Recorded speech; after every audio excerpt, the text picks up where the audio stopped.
नमस्कार मेरे प्यारे दोस्तों, कैसे हैं आप सभी। उम्मीद करती हूँ आप सभी अच्छे होंगे। तो दोस्तों, आज फिर मैं एक नई कहानी लेकर आई हूँ जिसका टाइटल है अघोरी का श्राप पार्ट 1। तो दोस्तों, मेरी ये कहानी सुनने के लिए मेरे चैनल को लाइक करें, शेयर करें और सब्सक्राइब करना ना भूलें।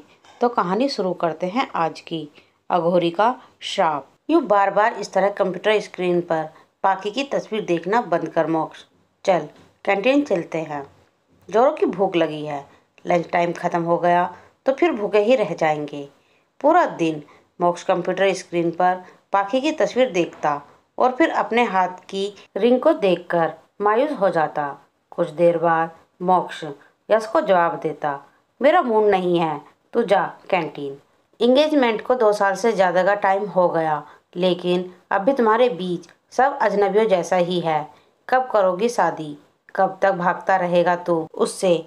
मैं नहीं भाग रहा हूँ उससे, मैं शादी के लिए तैयार हूँ, पर वो अभी कैरियर में और आगे बढ़ना चाहती है। अपने काम को लेकर उसमें एक नशा और जुनून सा है जिसके आगे वह सब समझकर भी अनजान बन रही है। मोक्ष यार, तुम दोनों अच्छी खासी पोस्ट पर हो और सैलरी भी डबल है, पूरी तरह सेटल हो, फिर ये कैरियर और सब कहाँ से आ गया? यस, आज सुबह ही मेरी बात हुई पाखी से शादी को लेकर।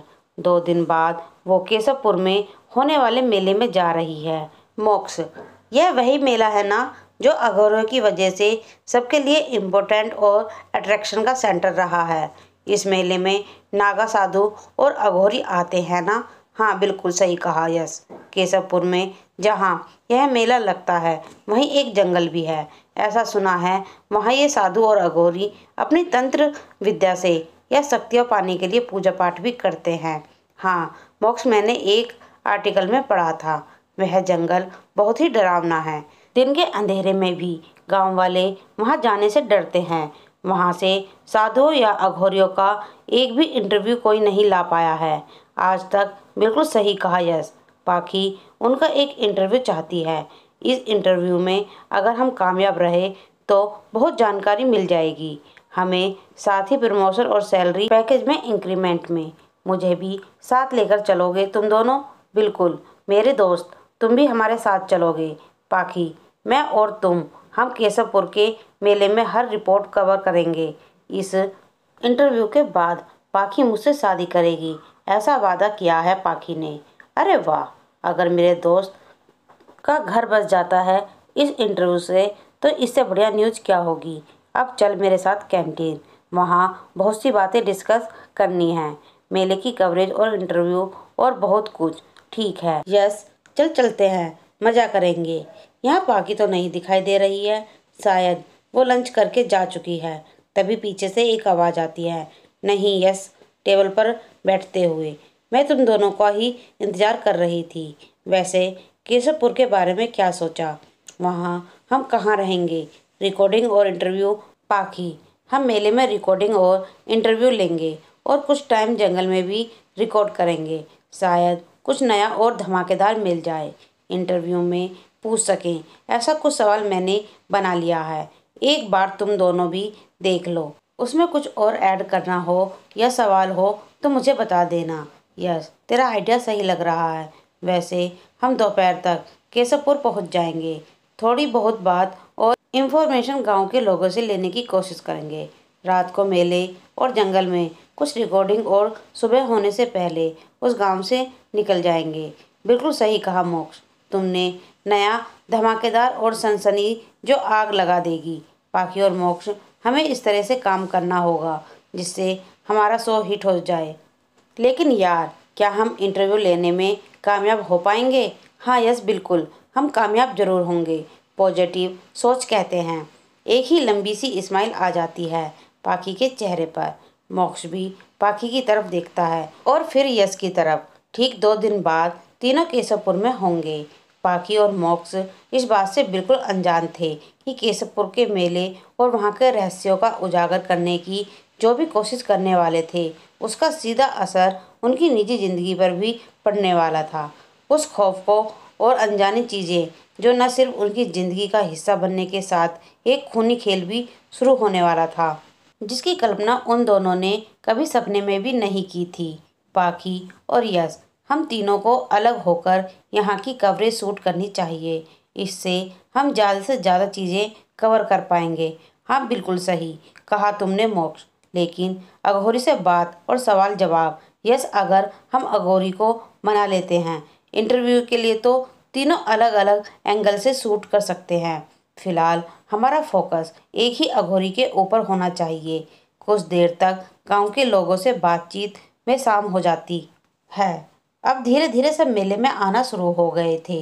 लेकिन जो मेले की खासियत थी वह थे नागा साधु और अघोरी। वह भी धीरे धीरे मेले में आना शुरू हो गए थे। आसपास हर जगह अघोरी बाबा बैठे अपने में ही मस्त थे। वही कुछ लोगों की बातें और समस्या सुनकर उन्हें कुछ उपाय बता रहे हैं। किसी तरह यश और मोक्ष ने दो अघोरी बाबा को सवालों के जवाब देने के लिए मना लिया और तैयार किया गया। सवालों के जवाब पाकर कुछ ही देर में इंटरव्यू पूरा कर लिया।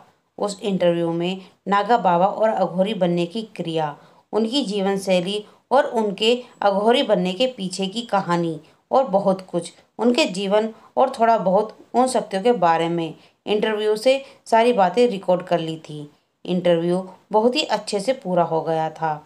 सो 1 घंटे ही टीवी पर आने वाला था, लेकिन उसे अच्छी रेटिंग मिल जाएगी इस बात की पूरी गारंटी थी। बस बाकी रह गया था जंगल को कवर करना। यस, बाकी कहाँ है? इस बारे में कुछ पता है तुझे? 1 घंटे से मैंने उसे नहीं देखा। तभी पीछे से एक आवाज़ आती है। मोक्ष और यश, कुछ लोगों से ये पता चला है कि आज इन साधुओं में से कोई एक साधु अपनी शक्तियों से कुछ करने वाला है जंगल में। आई मीन तंत्र शक्ति से कोई अनुष्ठान या पूजा। हमें वो कवर करना चाहिए। कहते हुए पाखी जिद कर रही थी कि तभी पीछे से एक आवाज़ आती है। ऐसी गुस्ताखी करने की कोशिश बिल्कुल भी मत करना। जो चीज़ें दुनिया से परे हैं उसमें झांकने की कोशिश बिल्कुल मत करना, अन्यथा मौत ही मिलेगी। इतना कहते ही वह अर्धनग्न कपड़ों में खड़ा कपाली अघोड़, जिसने पूरे बदन पर राख, एक हाथ में त्रिशूल और दूसरे हाथों में चिलम पकड़ा हुआ था, खून से भी लाल, बड़ी बड़ी आंखें, लंबे नाखून और लंबे लट भरे बाल, जो कि किसी राक्षस से कम नहीं लग रहा था। वह चेतावनी देते हुए सामने से निकल गया। यह हमें डराकर गया या चेतावनी देकर? पाखी और यश, अब तो हमें जरूर देखना चाहिए कि जंगल में ये करते क्या हैं, क्या राज है जो ये अघोरी इस मेले में आते हैं। जंगल में ऐसा क्या है जिससे गांव के लोग वहां दिन में भी जाने से डरते हैं? कहीं कोई चोर डाकों का गैंग तो नहीं है जो अघोरी और नागा बाबा जैसे साधुओं की कहानी के आड़ में जंगल में रहता है? बहुत बड़ी स्टोरी मिल सकती है हमें। थोड़ी देर बाद मेले से सब जा चुके थे। तीनों रिपोर्टर्स के अलावा कोई नहीं था वहाँ। आधी रात हो चुकी थी। वहाँ बिल्कुल सन्नाटा था। तीनों जंगल के बाहर एक पेड़ के पीछे छुपकर बस एक आहट का इंतजार कर रहे थे। तभी आसमान में एक रोशनी या तारा, ऐसा ही जो आसमान से सीधे जंगल के अंदर जाता दिखाई देता है, वो रोशनी तो जंगल के अंदर की तरफ गई। हमें भी इसके पीछे चलना चाहिए। तीनों धीरे धीरे जंगल के अंदर जाने लगते हैं। कुछ देर बाद एक अघोरी, वो भी उस रोशनी की तरफ भागता हुआ दिखाई देता है। उसके ही पीछे एक आदमी और औरत भी जंगल के अंदर भागते हुए दिखाई देते हैं। थोड़ी ही देर में वह दोनों उस अघोरी की तरफ नहीं बल्कि अलग अलग दिशा में भागने लगते हैं। और यश, तुम दोनों उस आदमी और औरत की तरफ जाओ, उन्हें कवर करने की कोशिश करो। मैं इस अघोरी के पीछे जाऊंगा। लेकिन मोक्ष, अघोरी के पीछे जंगल में अकेले जाना जान का रिस्क हो सकता है। मैं तुम दोनों का सीनियर हूँ, मेरा ऑर्डर मानना ड्यूटी है तुम्हारी। मोक्ष का ऑर्डर मानते हुए पाखी और यश उस आदमी और औरत के पीछे भागते हैं और मोक्ष उस अघोरी के पीछे। मोक्ष कुछ ही देर में उस अघोरी को ढूंढ लेता है। एक लाल रंग के घेरे में बैठे मंत्र पढ़ रहा था। मोक्ष छिपते छुपाते उस अघोरी के बिल्कुल पीछे खड़ा हो जाता था। एक खोपड़ी सितारे के आकार का चिन्ह, जिसके बीचों बीच एक मटका रखा हुआ था, जिस पर बड़ा सा दीपक जलाकर रखा गया था। यह कुछ अलग था, इसलिए बिना देर किए मोक्ष वह सब रिकॉर्ड करने लगता है। वह अघोरी मंत्र बोलते हुए अपनी पूजा आगे जारी रखता है।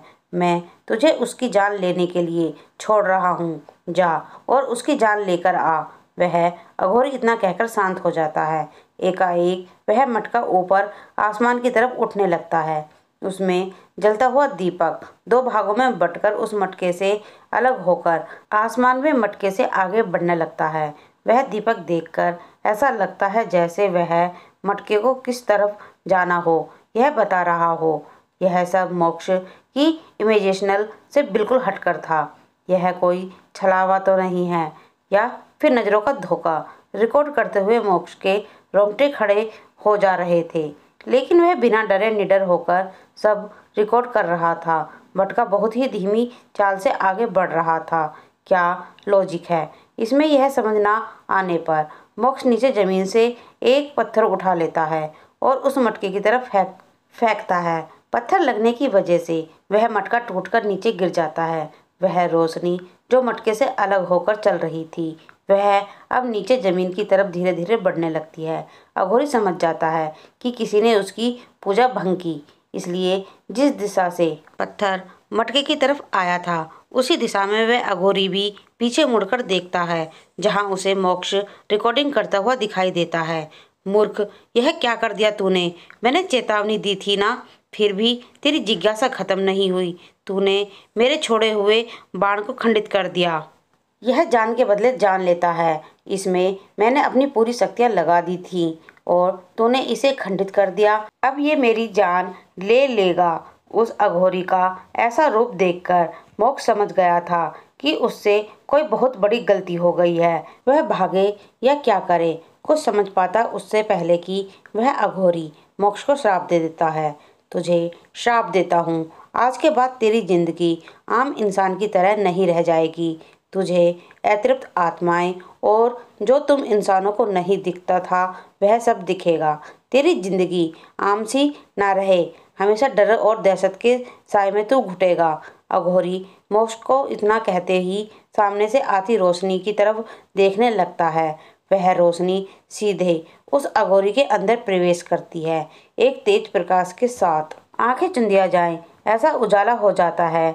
नींद खुलते ही ऐसा लगा जैसे मैं बहुत दिनों से सोया हुआ हूँ। मैं हॉस्पिटल में हूँ, लेकिन यहाँ तो कोई नहीं है। मोक्ष कमरे में हर तरफ देख रहा था कि उसे कमरे के बाहर एक बुजुर्ग महिला दिखाई देती है। सुनिए सुनिए, कौन है आप? यह औरत कौन है?